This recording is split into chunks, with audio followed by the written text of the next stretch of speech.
In this module, we are going to talk about transnational social movements. In the 1970s and 80s, globalization was attributed as a tool of propagating neoliberalism. Although globalization did not itself promote inequality, rather, its neoliberal characteristics developed a negative connotation of globalization in the beginning. Consequently, an anti globalization movement accelerated at international level with the slogan of justice. Now, if you see the neoliberalists, they were talking about that there should be a influence of the government in determining the market forces, which is against the liberal economy basically. But intervention of the government at the small scale is supported by the neoliberalist. So this is how it is thought that it is against the forces of globalization. The movement did not target globalization directly, nor it was against globalization. Rather, it opposed neoliberal globalization, which facilitates imperialist corporate agendas like international capital flow, free trade, intervention of international organizations that I earlier mentioned. That those neoliberalists believe that there should be an intervention of the relative governments in the market forces. These transnational movements encompass the following issues. Number one, that is marginalization in politics, health issues, availability of food and clean water, environmental degradation that I earlier mentioned in my previous module in detail, that how ozone layer is being depleted, basic human rights, rights of citizenship, spread of consumerism, intervention of Western media. When they are interplaying with each other, definitely people are migrating from one place to another, and there are barriers which are going to stop them, and it is definitely going to violate the basic human rights. From anti-globalization, there was a shift to alter globalization as the movements were against neoliberal globalization instead of globalization as a whole.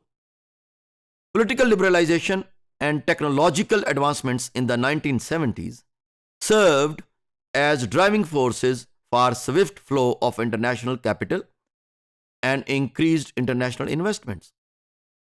Local participants are treated unequally. Power of decision making is limited to global institutions. Therefore, conflict of interest originated. Obviously, the countries which were big enough and having more efficient system capabilities, it was easier for them to dictate their terms as compared to the developing countries, which were not in capacity to dictate their terms, but they have to accept the conditions of the developed part of the world. Transnational social movements frequently existed at local levels in the form of public interest against neoliberalism. The basic objective was to develop alternatives for political and economic international changes. These movements condemn the increased political intervention since the 1990s. Besides political and economic apprehensions, imposed cultural values was one of the major concerns. If you just remember that what happened in 1990s, in early 1990s, there was a disintegration of Soviet Union, and just at the end of the 1980s, that is 1989, there was there was a unification of Eastern and Western Germany. Berlin Wall was fallen.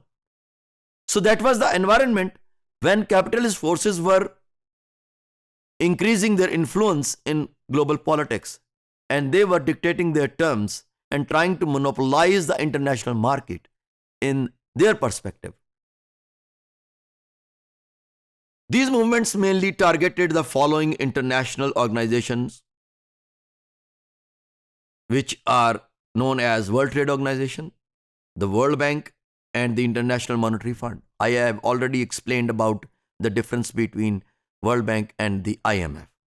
The first World Social Forum was established in Porto Alegre in 2001, and subsequently other transnational networks, coalitions, and social movements aimed to transform the domestic and international political systems. Because these movements were supporting to the capitalist forces, and capitalist forces were making those international financial institutions named as IMF and the World Bank, which were basically sustaining the economies of the developed world. These movements constrained to shift the international focus on mobilizing new electorates,